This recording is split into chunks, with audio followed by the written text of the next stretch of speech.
হয়, অসম বিজ্ঞান প্ৰযুক্তিবিদ্যা আৰু পৰিৱেশ পৰিষদে ৰাজ্যখনৰ যিমানসমূহ ছাত্ৰ ছাত্ৰী আছে সেই ছাত্ৰ ছাত্ৰীসকলক বিজ্ঞানৰ দিশত আচলতে আগবঢ়াই নিবৰ বাবে বিজ্ঞানৰ ন দিশ উদ্ভাৱনৰ ক্ষেত্ৰতে হওক বা বিভিন্ন ধৰণৰ বিজ্ঞানৰ প্ৰতি আকৰ্ষণ কৰাৰ বাবে ৰাজ্যখনৰ বিভিন্ন স্থানত প্ৰায় 219টা ব্লকত আচলতে 2টা মাহত মডেল কম্পিটিশ্যন হওক, আৰ্হি প্ৰতিযোগিতা হওক, বিভিন্ন ধৰণৰ তৰ্ক প্ৰতিযোগিতা হওক, এনেধৰণৰ প্ৰতিযোগিতাৰে আচলতে ছাত্ৰ ছাত্ৰীসকলক আগুৱাই নিয়াৰ ক্ষেত্ৰত তেওঁলোকে ব্যৱস্থা গ্ৰহণ কৰিছে।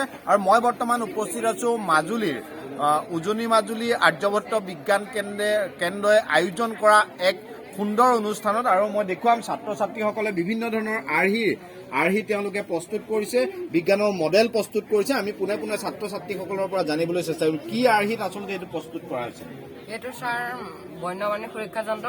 ইয়াৰ দ্বাৰা বন্যপ্ৰাণীসমূহ মৃত্যুমুখৰ পৰা বাচি থাকিব। ধৰা হ'ল ছাৰ এইখন অৰণ্য, ইয়াৰ পৰা এইখন অৰণ্য বা ইখন অৰণ্যলৈ যোৱা যিবোৰ জীৱ জন্তু বৰ্তমান সময়ত এক্সিডেণ্টত মৃত্যুমুখত পৰিছে।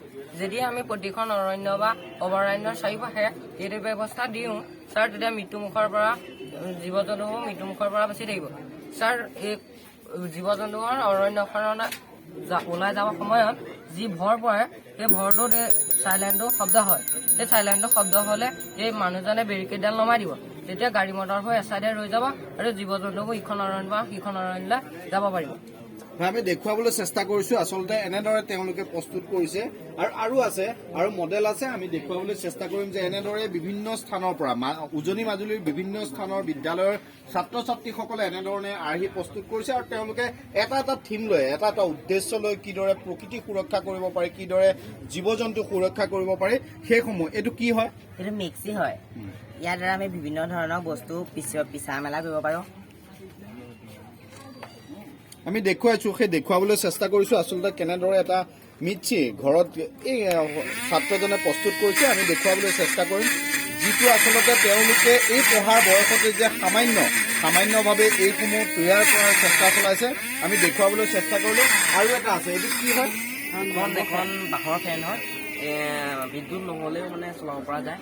আধা ঘণ্টামান চাৰ্জ দিলে কোনো 2 ঘণ্টামান চলিব আৰু কোনো বিদ্যুতৰ সহায় নালাগে, মানে সৌৰশক্তিৰ সহায়ত ইয়াক চলাব পৰা হয়।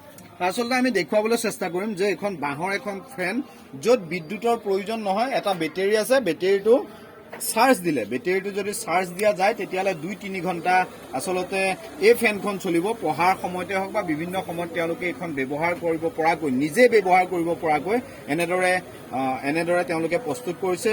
যিহেতু বিদ্যুৎ বিভাগৰ যি সময়ত বিদ্যুৎ যিহেতু বহু সময় নথকাৰ ফলত এনেধৰণৰ এক প্ৰযুক্তি তেওঁলোকে ঘৰতেই পঢ়াৰ সময়ত আচলতে তেওঁলোকে বিজ্ঞানী কেনেকৈ হ'ব পাৰে তাৰ মানসিকতা বুকুত লৈ এনেদৰে তেওঁলোকে আৰ্হি প্ৰস্তুত কৰা পৰিলক্ষিত হৈছে।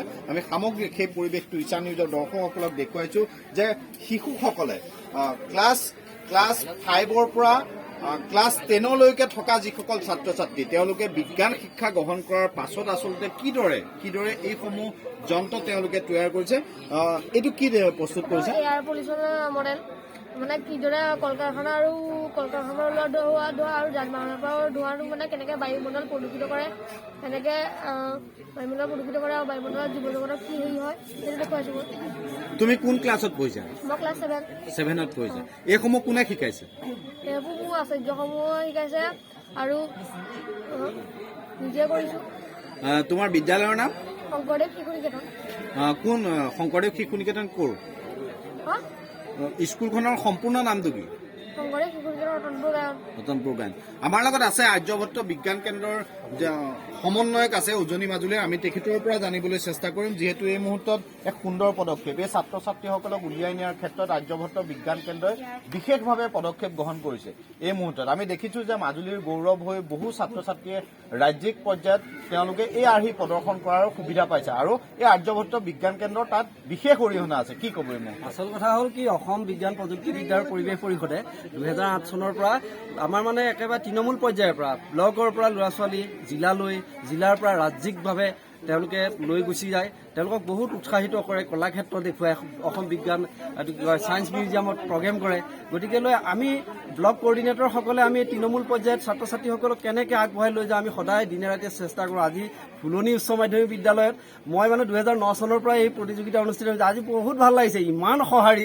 তাৰমানে যিটো আমাৰ ড্ৰয়িং প্ৰতিযোগিতাত ইমান ছাত্ৰ ছাত্ৰী, আইডিয়া প্ৰতিযোগিতা এবাৰ নতুনকৈ উদ্ভাৱন হৈছে অসম বিজ্ঞান প্ৰযুক্তিবিদ্যা পৰিৱেশ পৰিষদে ছাত্ৰ ছাত্ৰীৰ ধাৰণা কি আছে ভৱিষ্যত পৃথিৱী আগবঢ়াই নিবলৈ এনেকুৱা এটা নতুনকৈ প্ৰতিযোগিতা পাতিছে যোৱা বছৰৰ পৰা। সেইটোতো বহুত ছাত্ৰ ছাত্ৰী, আকস্মিক বক্তৃতা আৰু মডেল আপোনালোকে দেখিছে। গতিকে আমাৰ উদ্দেশ্যটো হ'ল কি, আমাৰ নিজৰ অঞ্চলৰ ছাত্ৰ ছাত্ৰীসকলক আমি যাতে আগুৱাই লৈ যাওঁ, বিজ্ঞানমুখী কৰাটো হ'ল প্ৰথম কথা। আৰু অসম চৰকাৰৰ বিজ্ঞান প্ৰযুক্তিবিদ্যা আৰু জলবায়ু পৰিৱৰ্তন বিভাগে আৰ্থিক অনুদানেৰে সমগ্ৰ অসমতে এই 2 মাহ ধৰি অকল বিজ্ঞানৰ জয়যাত্ৰা আগবঢ়াই নিবৰ বাবে চেষ্টা কৰিছে। আমি তাত অৰিহণা আগবঢ়াইছো। কি প্ৰতিযোগিতা আজি অনুষ্ঠিত হৈছে? আজি হৈছে মডেল মেকিং, বিজ্ঞান মডেল বনাইছে, আৰু তাৰ আছে আকস্মিক বক্তৃতা প্ৰতিযোগিতা, এক্সটেম্পৰ স্পীচ আৰু পোষ্টাৰ ড্ৰয়িং প্ৰতিযোগিতা আৰু আইডিয়া প্ৰতিযোগিতা, ধাৰণা প্ৰতিযোগিতা। এই 4টা প্ৰতিযোগিতা হৈছে। কিমানখন বিদ্যালয়ৰ ছাত্ৰ ছাত্ৰী অংশগ্ৰহণ? আমাৰ ইয়াতে উজনি মাজুলীৰ প্ৰায় 25-30খন বিদ্যালয় আছে। তাৰে 2-এখন অহা নাই, এনেই মিছা কথা কৈ লাভ নাই। হ'লেও আহিছে 20-21 তেনেকুৱা বিদ্যালয় আহিছে। কিমান ছাত্ৰ ছাত্ৰীসকল কিমান শ্ৰেণীৰ?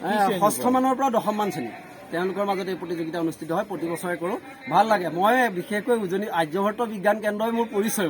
মই সেইকাৰণে দেহে কেহে চেষ্টা কৰোঁ কেনেকৈ ছাত্ৰ ছাত্ৰীসকলক আগুৱাই লৈ যাওঁ।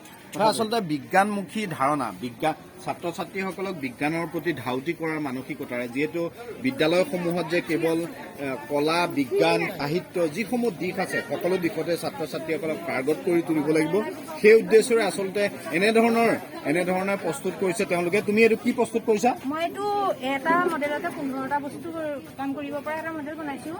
এইকেইটা বস্তু: fan, grass cutter, drill, light, আৰ্কুইক, door alarm, mixer, projector, vacuum cleaner, music speaker, চকাৰ আৰু water heater, power bank, hand powered light, hand powered charger. গোটেইকেইটা কাম ইয়াতে কৰিব। আমি যদি এইটো খুলি পেলাই ইয়াত এইটো লগাওঁ, তেতিয়া এইটো পাংখাৰ এয়াৰ দিব পাৰে। তাৰপিছত এইটো লগালে আমি লাইটৰ কাম কৰিব পাৰোঁ। তাৰপিছত এইটো উলিয়াই যদি আমি ইয়াত এইখন লগাওঁ, তেতিয়াহ'লে আমি গ্ৰাছ কাটিব পাৰোঁ। তাৰপিছত এইখন উলিয়াই যদি আমি ইয়াত এইখিনিত এইখন লগাই দিওঁ, তেতিয়া এই বস্তু গৰম হ'ব। গৰম হোৱাৰ লগে লগে আমি পানী গৰম কৰিব পাৰোঁ। তাৰপিছত এইডাল যদি আমি ইয়াত লগাওঁ, তেতিয়াহ'লে আমি এইটো বস্তু গুটিব পাৰোঁ, আমি যিটো মিক্সাৰ বুলি কয়। ইয়াতে কি ব্যৱহাৰ কৰা হৈছে? কি সামগ্ৰী ব্যৱহাৰ কৰিছে? ইয়াত প্লাষ্টিক চুইচ, তাৰপিছত প্লাষ্টিক টেপ আৰু এই পেলনীয়া সামগ্ৰী, লাইট, বেটেৰী, সেইবোৰে ব্যৱহাৰ। এইসমূহ কোনে শিকায় তোমাক? এইবোৰ মই নিজে শিকিছোঁ। নিজে শিকিছা? আৰু বিজ্ঞানৰ যিজন শিক্ষক তোমালোকৰ বিদ্যালয়ত, তেখেতে অৰিহণা যোগায় নে? যোগায়। আচলতে দেখুৱাবলৈ চেষ্টা কৰিছো, এনেদৰে ছাত্ৰ ছাত্ৰীসকলে নিজা প্ৰয়াসত এনেদৰে বিভিন্ন ধৰণৰ ন আৰ্হিৰ মডেল প্ৰস্তুত কৰিছে। এইটো কি প্ৰস্তুত কৰিছা? এইটো বানপানীৰ সময়ত যেতিয়া দলংবিলাক, যিবিলাক দুৰ্বল দলং হয়, সেইবিলাক পানীৰ প্ৰকোপত ভাগি যায় আৰু তেতিয়া দুৰ্ঘটনা সংঘটিত হয়। সেই দুৰ্ঘটনাৰ পৰা হাত সাৰিবলৈ এটা মই বনাইছোঁ। ইয়াত যেতিয়া পানীটো যেতিয়া বাঢ়ি আহি থাকিব পানীটো বাঢ়ি অহাৰ লগে লগে আমি এই সামগ্ৰিক পৰিৱেশটো দেখুৱাবলৈ চেষ্টা কৰিছো। ছাত্ৰজনে এই আৰ্হিটো প্ৰদৰ্শন কৰিছে। এই আৰ্হিটো দেখুৱাব বিচাৰিছে কিদৰে আচলতে দলং এখন তৈয়াৰ কৰোঁতে, যা ভাগি পৰে দলংসমূহ, কিদৰে আচলতে সবল হ'ব বা কিদৰে দুৰ্ঘটনাৰ পৰা ৰোধ কৰিব পৰা যাব, সেই মানসিকতাৰে তেওঁলোকে প্ৰস্তুত কৰিছে। আমি ইছা নিউজৰ দৰ্শকসকলক দেখুৱাবলৈ চেষ্টা কৰিম এনেদৰে তেওঁ দলঙৰ আৰ্হিত আচলতে কিদৰে দুৰ্ঘটনা নাশ কৰিব পাৰি, দুৰ্ঘটনা কমাব পাৰি, সেই মানসিকতাৰে এনেদৰে প্ৰস্তুত কৰা পৰিলক্ষিত হৈছে। ইয়াতে কি হৈছে, পানী দিয়াৰ লগে লগে কি হ'ব? দলংখন বন্ধ হৈ যাব আৰু ইয়াত গাড়ী মটৰ চলাচল কৰিব নোৱাৰিব, পানীটো বাঢ়ি গ'লে নৈ। হয়, এক সুন্দৰ পদক্ষেপ যে এনেদৰে তেওঁলোকে ঘৰতে নিজা চিন্তা চৰ্চাৰে তৈয়াৰ কৰিছে। আৰু আছে, আমি দেখুৱাবলৈ চেষ্টা কৰিম এনেদৰে তেওঁলোকে কাগজেৰে কাৰ্টন কাটি, সামগ্ৰী কঢ়িওৱা কাৰ্টন কাটি এনেদৰে JCB তৈয়াৰ কৰিছে। এইখন কি? ৰবট।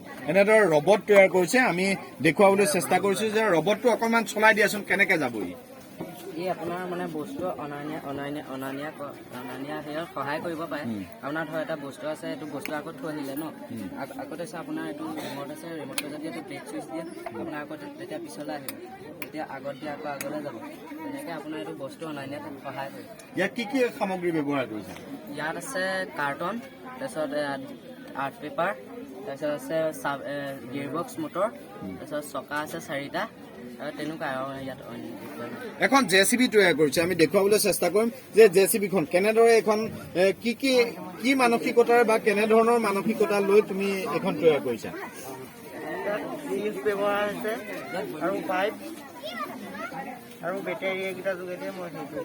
হয়, আমি সামগ্ৰিক পৰিৱেশটো ঈশান নিজৰ দৰ্শকসকলক দেখুৱাইছো যে কণ যিসকল ছাত্ৰ ছাত্ৰী ষষ্ঠ শ্ৰেণীৰ পৰা দশম মানলৈ যিসকল ছাত্ৰ ছাত্ৰী, সেই ছাত্ৰ ছাত্ৰীসকলে এনেদৰে মডেল প্ৰস্তুত কৰা পৰিলক্ষিত হৈছে। আমি সামগ্ৰিক পৰিৱেশটো ঈশান নিজৰ দৰ্শকসকলক দেখুৱাবলৈ চেষ্টা কৰিলো যে বিজ্ঞানৰ প্ৰতি মানসিকতা গঢ়ি তোলাৰ উদ্দেশ্যে উজনি মাজুলী আৰ্যভট্ট বিজ্ঞান কেন্দ্ৰই আজি ইয়াতে ড্ৰয়িং কম্পিটিশ্যন, আৰ্হি প্ৰতিযোগিতা, মডেলৰ প্ৰতিযোগিতা, আইডিয়া প্ৰতিযোগিতা এনেধৰণৰ 3-4টাকৈ প্ৰতিযোগিতা অনুষ্ঠিত কৰিছে। আৰু ইয়াৰ জৰিয়তে ছাত্ৰ ছাত্ৰীসকলক বিজ্ঞানমুখী মানসিকতা গঢ়ি তোলাৰ উদ্দেশ্যৰে এনেধৰণৰ সুন্দৰ পদক্ষেপ গ্ৰহণ কৰিছে। আৰু এইসমূহত সম্পূৰ্ণভাৱে সহযোগিতা আগবঢ়াইছে অসম চৰকাৰৰ বিজ্ঞান পৰ্যটন যি বিভাগ আছে সেই বিভাগ।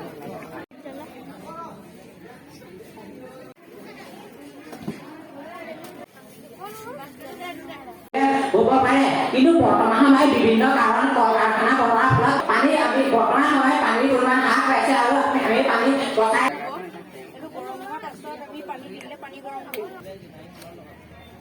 লাহেকৈ উঠাই দিলে এখন হৈ গ'ল।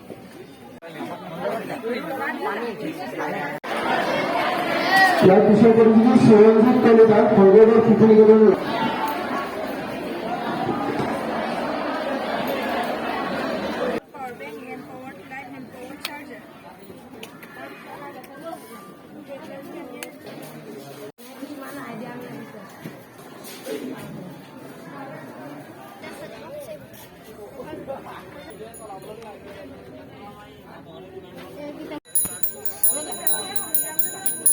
যেতিয়া ভৰটো কৰিব, সেই চাইলেণ্টটো বাজিলে সেই মানুহজনে গম পাব, তেতিয়া জীৱ জন্তুবোৰ এইখন হ'ব।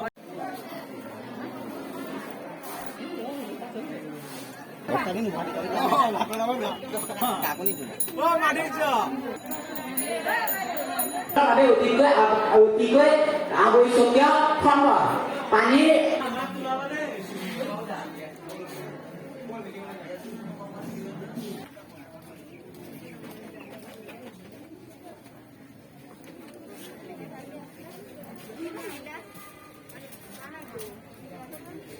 Water heater, power bank, hand powered light, hand powered charger, গোটেইকেইটা কাম ইয়াতে কৰিব পাৰি। কোন স্কুলৰ তুমি? ৰতনপুৰ উচ্চ মাধ্যমিক বিদ্যালয়।